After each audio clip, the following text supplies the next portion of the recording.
우리 인간은 누구나 행복하고 잘 살기를 간절히 소망합니다. 소망할 뿐만 아니라 그렇게 열심히 노력하면서 얻으려고 하지요. 자, 그런데 지금 수요일 저녁마다 축복에 대한 이야기를 하고 있습니다. 축복받는 한마디로 비결을 이야기하고 있습니다. 이겁니다, 이거. 세상적으로 아무리 내가 잘 살고 행복하려고 발버둥 쳐도요, 하나님이 허락하시지 않으면 아무 소용이 없어요. 세상에서 열심히 노력해서 얻을 수 있는 것들 있어요. 껍데기 얻는 거예요. 진짜 알맹이는요, 하나님이 주신 것이고, 진짜 알맹이 중에 알맹이는 영생입니다. 그 어떤 복을 영생과 비교할 수 있겠습니까? 수억 원, 수십억, 수백억 만질 수도 없겠지만 그거 가지고 있는다고 해도 영생과 어떻게 바꿔요? 자, 그래서 우리가 이 땅에서 잘 되길 바라고 평안하길 바라고 행복하길 바란다고 한다면 여러분들 정말 하나님 안에서 이것을 추구하고 누릴 수 있게 되기를 주의 이름으로 축원합니다. 성경은 예언의 책이다라고 볼 수가 있어요. 오늘 말씀에 대한 축복을 이야기할 건데요. 말씀이 성경, 예언의 책이지요. 예언, 미래를 미리 보는 게 예언이에요. 미래를 이야기하는 게 예언입니다. 자, 사람은요, 미래를 가지고만 있어도 현재의 삶이 달라져요. 한마디로, 꿈이 있는 사람들은요, 오늘이 행복하고 오늘을 허술하게 보낼 수 없어요. 열심으로 살아갑니다. 그래.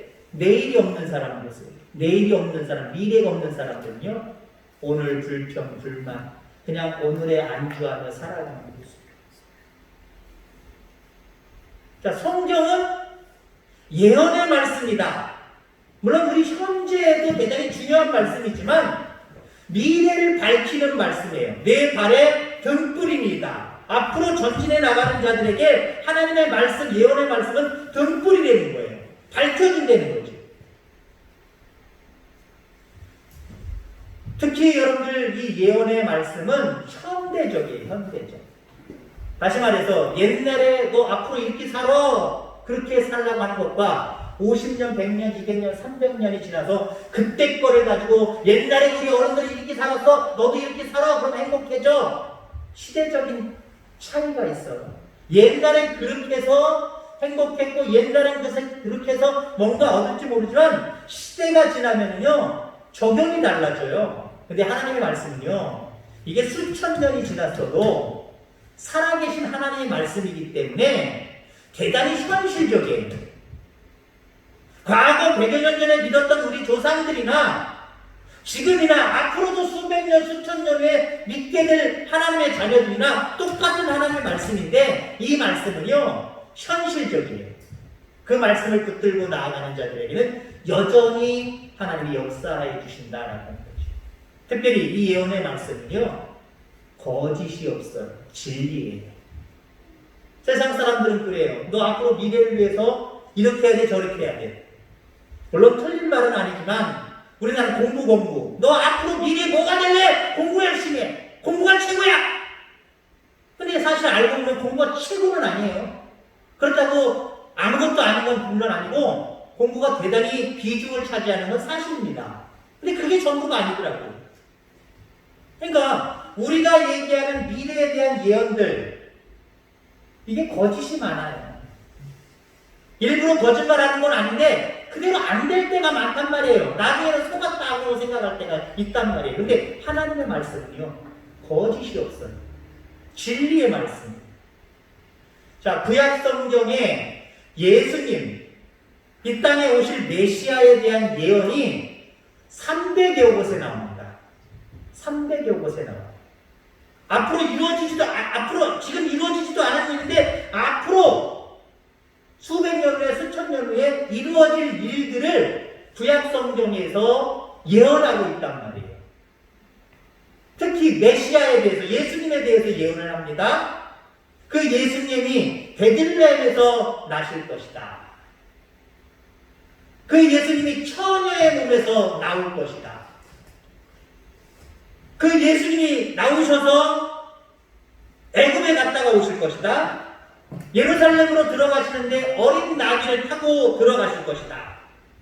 백성들에게 거절당하시고 백성들에 의해서 결국 십자가 지실 것이다. 그리고 십자가에서 다시 살아나셔서 승천할 것이다. 여러분, 이거 말고도 참 간략하게 예수님의 생애에 대한 부분에 대해서 구약에 나오는 예언의 말씀을 이야기했습니다만, 이거 말고 자세하게 뜯어보면요 엄청나게 많아요. 이 중에 한 가지만 맞아도 야, 이거 우연의 일치 아닌가? 어떻게 그때 예언한 게 그대로 이루어지냐? 근데요, 예수님에 대한 구약의 예언이요 그대로 이루어졌어요. 그대로. 이거 어떻게 설명할까요? 그래서 성경은 성령의 감동으로 쓰여졌다는 말씀을 우리가 부정할 수 없는 거예요. 아직 일어나지 않은 미래의 일들을 구약의 선지자들이 그 말씀들을 성령의 감동을 받아서 앞으로 이 땅에 오실 메시아는 이런 모습으로 오실 것이다 하고 여러 가지들을 얘기했단 말이에요. 그대로 이루어졌어요. 뿐만 아니라 장차 오실 예수님에 대해서도 예언하고 있지요. 장차 오실 메시아, 장차 오실 재림 예수님에 대해서 말씀하고 있어요. 그 말씀도 그대로 이루어질 것을 여러분 확신하기를 주 이름으로 축원합니다. 거짓 없이 한두 가지만 어쩌다가 우연의 일치로 맞아 떨어지는 것이 아니라 예언한 대로 재림하실 예수님에 대해서도 그대로 이루어질 것을 여러분 확신하기를 주 이름으로 축원합니다. 자, 오늘 본문 특별히 앞부분 2절 말씀입니다만은 요한계시록 1장 3절의 말씀, 우리의 미래를 위해서뿐만 아니라 오늘날 우리의 현재적인 삶을 위한 축복의 선언입니다. 자, 이 축복의 말씀은 7교회를 향해서 보내졌습니다. 요한계시록이 7교회를 향해서 요한이 보냈어요. 7가지 축복의 말씀을 전했어요. 4절에 나오죠. 1장 3절 위의 본문입니다만 그 다음에 바로 보면은 요한은 7교회에 이와 같이 편지했다라고 말씀을 하고 있어요. 자, 여기 교회들을 향해서 7번의 축복 선언이 등장합니다. 그게 첫 번째가 오늘 본문 1장 3절의 말씀이에요. 이 예언의 말씀을 읽는 자와 듣는 자와 그 가운데 기록한 것을 지키는 자는 복이 있나니라고 이야기를 하죠. 축복을 선언하는데 그 말씀을 읽는 자, 듣는 자, 지키는 자가 복이 있다라고 선언하고요. 두 번째 복은요, 계시록 14장 13절에 간략하게 제가 이야기를 하면은 주 안에서 죽는 자들은 복이 있도다. 주 안에서 죽는 자, 내 자아가 죽고 내 속에 하나님이 들어와 사는 자들은 복이 있다는 거예요. 세 번째 축복의 선언은 16장 15절에 간략하게 또 이야기하면 벌거벗고 다니지 아니하며 자기의 부끄러움을 보이지 아니하는 자는 복이 있도다. 말씀대로 살아서 벌거벗은 것처럼 충이 되고 그리고 부끄럽게 되는 모습이 아니라 하나님 말씀대로 삶으로 말미암아 하나님께나 사람에게나 완벽하진 않지만 떳떳하게 살아갈 수 있는 자들은 복이 있다라고 선언을 하고 있어요. 19장 9절에 네 번째로 축복의 선언을 합니다. 어린 양의 혼인잔치에 청함을 받은 자들은 복이 있도다. 여러분, 어린 양의 혼인잔치에 청함 받으셨죠? 아멘? 그 청함을 받고 청함의 자리에 온 자들은 복이 있다라고 말씀을 하고 있고요. 그 다음에 다섯 번째 축복의 선언은 20장 6절에 있어요. 부활에 참여하는 자들은 복이 있다. 부활에 참여하는 자. 부활은요, 우리가 좋은 부활만 자꾸 생각할 게 없어요. 부활에 참여한다라고 하는 것은요, 예수님의 고난, 예수님의 죽으심에도 함께 동참할 의향과 마음이 있어서 그렇게 살아가는 걸 얘기하는 거예요. 그렇게 하는 자들은 복이 있다라고 말씀을 하고 있고요. 자, 그다음에 여섯 번째 축복의 선언은 22장 7절에 나옵니다. 예언의 말씀을 지키는 자가 복이 있다. 앞부분 첫 번째 선언과 똑같은 말씀이기 때문에 지키는 것 대단히 중요해요. 그다음에 마지막 일곱 번째 교회들에게 선언하는 축복의 선언은요, 자기 두루마리를 빠는 자들은 복이 있다. 자기 두루마리를 빤다라고 하는 것은요, 회개를 얘기하는 거예요. 늘 하나님 앞에 거룩한 모습으로 회개하며 정말 성결한 모습으로 살아가는 자들은 복이 있다라고 말씀을 하십니다. 자, 이렇게 많은 7가지 축복의 말씀 중에 그 중에 오늘 본문의 말씀 1장 3절의 말씀의 축복에 대한 이야기예요. 자, 그러면 오늘 이 본문 1장 3절과 또 22장 7절의 말씀을 통해서 어떻게 말씀의 축복 가운데 살아갈 수 있을까? 라고 하는 그런 질문으로 함께 말씀을 나누고자 합니다. 어떻게 말씀의 축복을 받아 누릴 수가 있을까? 오늘 본문 말씀 1장 3절의 말씀과 똑같아요. 마지막 22장의 말씀은 거기에 마지막 부분을 보충하고 있는데 아무튼 종합해서 말씀을 드리려고 합니다. 자, 먼저 여러분들 말씀의 축복을 받는 사람은요, 예언의 말씀을 읽는 자예요. 하나님의 말씀을 많이 주야로 묵상하며 읽을 수 있게 되기를 주의 이름으로 축원합니다. 사모해야 됩니다. 신앙의 선배들은요, 성도가 누릴 수 있는 가장 최고의 축복이 성경 읽기다라고 이야기해요. 자, 우리가 성경 읽기, 우리는 그래요. 성경 읽기, 우리나라 단어로는 성경 읽기. 그럼 성경 읽기 잘해야 되는데 영어로는 어떻게 얘기를 하냐면 reading divine이라고 이야기해요. reading, 읽다. divine은 무슨 뜻이냐면은 거룩한이라고 하는 의미가 있어요. 그러니까 영어권에 사는 사람들은 성경 읽기를 우리처럼 성경 읽기 그러지 안 하고요. 거룩한 읽기다. 거룩한 말씀을 읽는 것이다. 거룩한 독서이다. 라고 이야기해요. 우리가 책만 읽어도 마음의 양식을 쌓는다 그러잖아요. 그 사람이 얼마나 책을 읽었느냐 안 읽었느냐, 물론 책을 읽은 대로 다 양식으로 쌓여서 자기의 언변술이나 어떤 마음의 심령이나 이런 마음의 다짐들, 이게 달라지는 사람들이 있지만 책을 많이 읽었어도 전혀 안 달라지는 사람들은 있긴 있어요. 흔히 우리가 교수님들을, 학생들이, 저도 학교 다닐 때 평가할 때 교수들 우리가 학생들도 평가하잖아요. 평가할 때 우리끼리 직접적으로 종이를 가지고 평가하기도 하지만 우리끼리 평가할 때가 있어요. 물론 공부한 정도가 조금 교수들마다 다를 수는 있겠지만 거의 그렇게 학생들을 가르칠 수 있는 수준이 되면은 어느 정도 비슷하게 공부를 한 거란 말이에요. 어느 정도 수준의 공부를 한 거란 말이에요. 근데 우리가 이야기하는 이야기 중에 그런 이야기가 있어요. 저만 사용했는지 몰라요. 저희 친구들이랑. 이 사람은 열을 아는데 설명은 하나밖에 못해요. 그런 교수가 있고요. 어떤 교수는요, 이 사람은 하나밖에 모르는데 10개를 아는 것처럼 설명해. 라고 하는 분들이 있어요. 설교도 그런 것 같아요. 어떤 분들은 해박한 지식을 가지고 있어서 이것도 배우고 저것도 배우고 이렇게 박사고 저렇게 박사고 그런 많은 것들을 아는데 실질적으로 설교하는 설교의 물론 내용이나 사람들을 감동하는 여러 가지 영적인 능력이나 이런 부분에서는요, 10개를 가지고 있는데 1개밖에 못 보여주는 그런 목회자들이 있을 거고요. 아유, 저분은 학교 나온 거나 아니면 뭐 가지고 있는 지식이나 이런 것들 보면은 겨우겨우 옛날에 신학원 나와가지고 학원 나와가지고 그러게 그냥 목회하시는 분인데 저분은 아는 건 한 가지밖에 없는데 뭔가 영적인 충만함이 있어서 10개를 아는 사람처럼 설명을 해 라고 하는 사람이 있단 말이에요.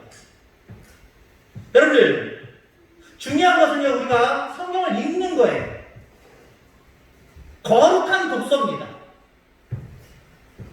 여러분, 이 거룩한 독서가 여러분들 가운데 있게 되기를 주의 이름으로 축원합니다. 거룩한 독서.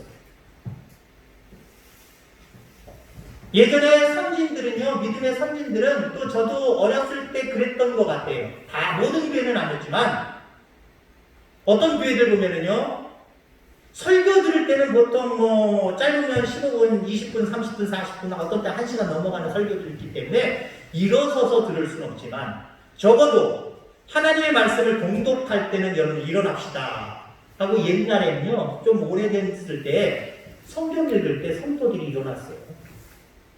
성도들이 일어나서 우리가 찬양할 때 임례 찬송 있잖아요. 임례 찬송처럼 말씀 읽을 때는요, 말씀 전에, 설교 전에, 말씀 읽을 때는, 봉독할 때는요, 성도들이 다 같이 일어났어요. 왜? 하나님의 말씀을 듣는 시간이기 때문에, 설교 긴 시간 동안은 비록 서 있을 수 없어서 앉아있지만, 그래도 성경 본문이 그대로 읽어질 때는 우리 일어나죠. 그런 모습으로 옛날 순서에는 그렇게 일어나는 교회들이 상당히 많았어요.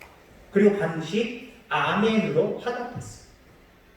여러분, 우리가 하나님의 말씀을 거룩한 독서로 여기고 아멘의 마음 자세를 가지고 그 말씀을 늘 사모하는 저와 여러분들 되기를 주의 축원합니다. 그게 우리에게 축복을 가져오는 비결이다라고 하는 거죠. 자, 그러면 어떻게 말씀의 축복이 우리 가운데 있을 수 있을까? 예언의 말씀을 들어야 된다라고 말씀을 하고 있습니다. 여러분, 우리가 읽는 것과 듣는 것은 좀 달라요. 물론 어떤 사람은 읽는 대로 듣는 사람, 그래서 무슨 말이에요? 듣는다를 다른 말로 표현하면요, 읽는 대로 이해한 사람, 깨달은 사람이라는 의미가 있어요. 어떤 사람이 읽는 대로 깨달은 사람이 있어요. 근데 어떤 사람은요, 읽었지만 깨닫지 못하는 사람이 있어요. 자, 우리가 이 계시록에도 많이 있습니다만은 귀 있는 자는 들을지어다 라고 하는 말씀이 상당히 많이 나와요. 그렇게까지 많지는 않지만 그래도 많이 나와요. 귀 있는 자는 들을지어다.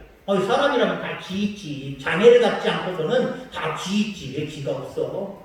여기서 듣는 의미의 귀 있는 자를 얘기하는 게 아니라요, 그 말씀을 듣고 사모해서 듣고 깨닫는 것까지 의미하는 거예요. 여러분, 오늘날 많은 교회를 통해서요, 때로는 나는 신앙을 가졌다라고 하는 신앙인들을 통해서 하나님의 말씀이 많이 읽혀져요. 눈으로 보고 귀로도 물론 듣는 건 듣는 거지만 그것도 역시 명분으로 따지면 이거 역시 말씀을 읽는 거지요. 말씀을 듣는다라고 하는 것은 깨닫는 거예요. 여러분들, 깨달음의 역사를 간절히 하나님 앞에 사모하시기 바랍니다. 깨달으면요, 내가 머리가 똑똑하냐 아니냐 이게 중요한 게 아니에요. 하나님의 말씀은요, 성령이 우리 속에 깨닫도록 역사해 주시면 엄청나게 어려운 말씀도 깨닫고 은혜 받는 거고요. 나는 공부를 많이 해서 똑똑한데 그런 사람도요, 엄청 쉬운 그런 말씀도요, 거기서 하나님이 나에게 요구하시는 것이 뭔지도 모르고 그냥 예배 드리고 그냥 아무 깨달음 없이 세상으로 가서 말씀을 소화하고 살아가는 모든 모습들이 하나도 없어요.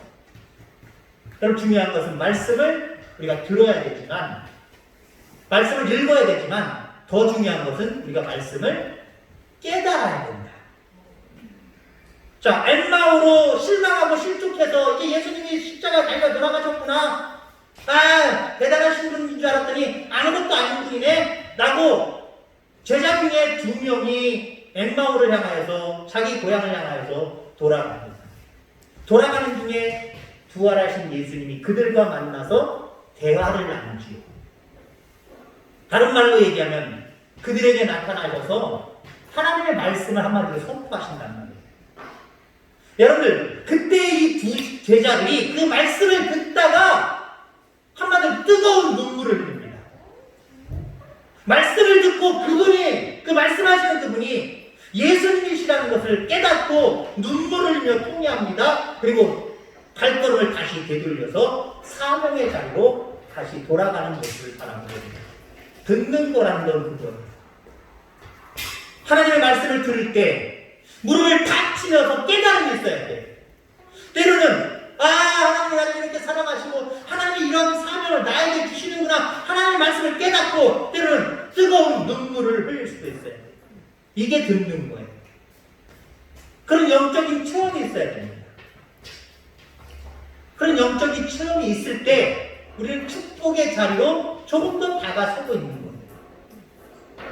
하나님의 말씀을 귀 있는 자는 듣게 되는 놀라운 역사가 저와 여러분들 가운데 있게 되기를 주의 이름으로 축원합니다. 자, 그다음에 마지막으로 우리가 어떻게 말씀의 축복을 누릴 수 있을까? 자, 말씀을 읽는 것도 중요하고 말씀을 듣는 것, 다시 말해서 그 말씀을 성령의 조명에 따라서 깨닫는 것 대단히 중요해요. 근데 이거보다 훨씬 더 중요한 게 있어요. 물론 이거 기반을 해서 이거 두 가지를 기반으로 해서 더 중요한 게 있다는 거예요. 이걸 기반으로 하지 않으면 세 번째는 아무리 중요하다고 할지라도 모르니까 세 번째를 행할 수가 없어요. 말씀을 읽는 것과 말씀을 듣는 것, 깨닫는 게 있어진 다음에 그 다음에 이게 된다고 한다면 세 번째 정말 중요한 게 있어요. 지키는 자가 돼야 돼요. 아멘. 많은 그리스도인들이 생명의 말씀을 읽어요. 생명의 말씀을 읽고 어느 정도 조금은 깨달아요. 어떤 사람은 많이 깨닫고요. 어떤 사람은 아예 깨닫지 못하고요. 근데 아예 깨닫지 못하는 사람들이야 그럴 수 있다면 조금 깨닫고 많이 깨닫고 깨닫는 선에서 그치면 안 된다는 거예요. 그 말씀을 지키는 자가 복이 있다라고 말씀해요. 그게 오늘 1장 3절 마지막 부분의 말씀이고요. 그 다음에 22장 오늘 본문 말씀 7절 말씀에도 이 세 번째 내용을 강조하고 있지요. 보라 내가 속히 오리니 이 두루마리의 예언의 말씀을 지키는 자는 복이 있습니다. 읽는 것, 듣는 것 쏙 빼놓고 마지막 세 번째 부분을 강조하고 있어요. 말씀을 지키는 자가 복이 있다. 여러분 그렇습니다. 아까 서두에 되어진 말씀을 다시 나누면서 결론지어 말씀을 드립니다. 우리는 행복하길 원해요. 잘 살기를 원해요.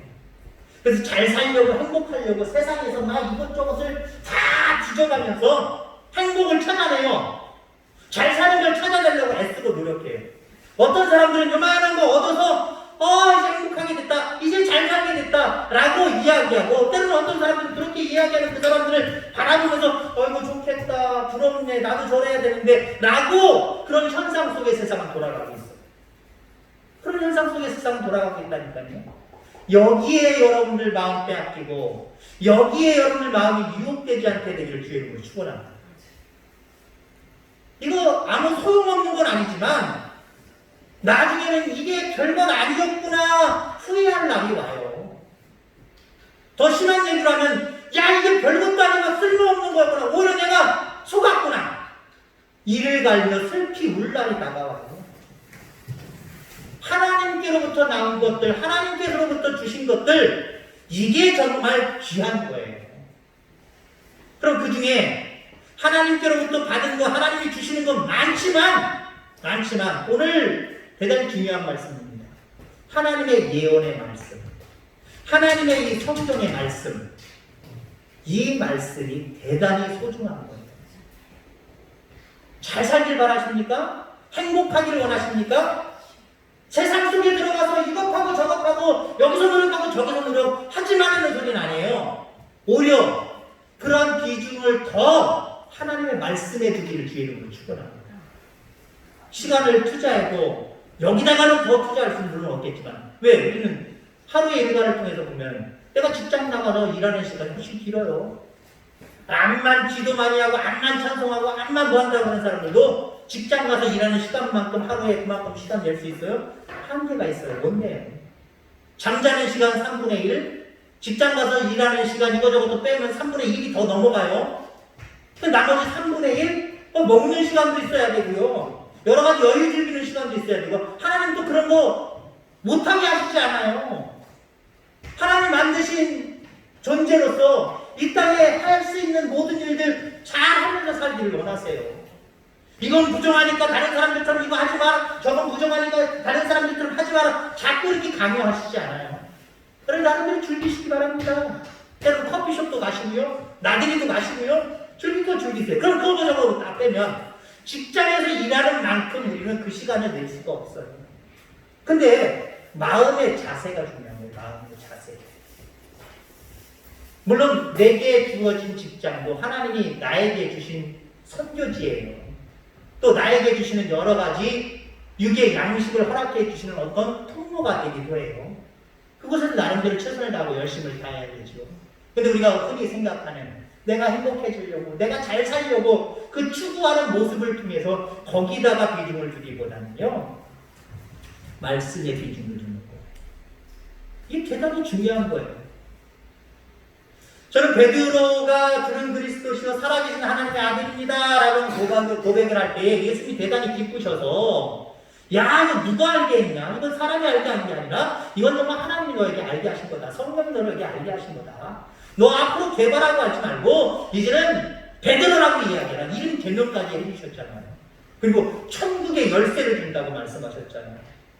여러분 천국의 열쇠가 뭘까요? 저는 그 베드로에게 주신 천국의 열쇠가 물론 예수님, 하나님 그분 자체지요. 근데 그분 그 자체가 베드로 시대 속에는 예수님이 함께 계셨고 예수님이 나중에는 죽으셨다가 부활하셔서 하늘로 오르셨습니다.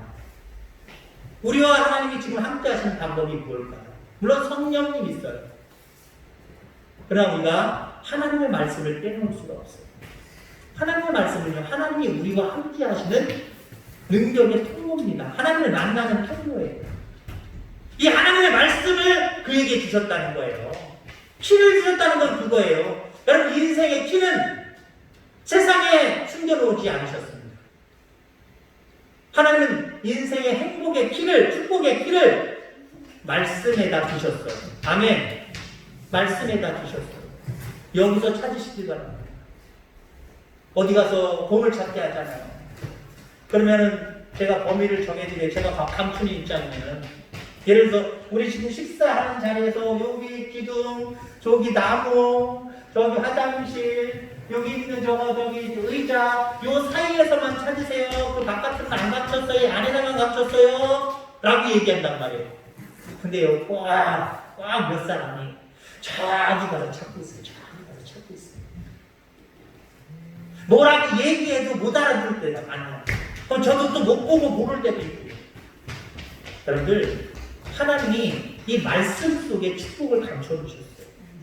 세상에는 찾지 말고요. 말씀 속에서 하나님의 축복의 비결들을 찾아가시길 바랍니다. 그 비결 중에 가장 오늘 본문 말씀 우리에게 말씀하고 있는 건 사모함으로 잘 읽으시길 바랍니다.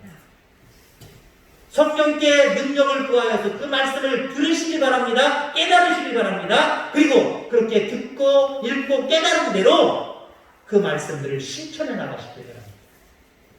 그런 자는 복이 있나. 아멘. 이 말씀의 축복이 저와 여러분들 가운데 충만하기를 주의 이름으로 축원합니다. 기도하겠습니다. 하나님 아버지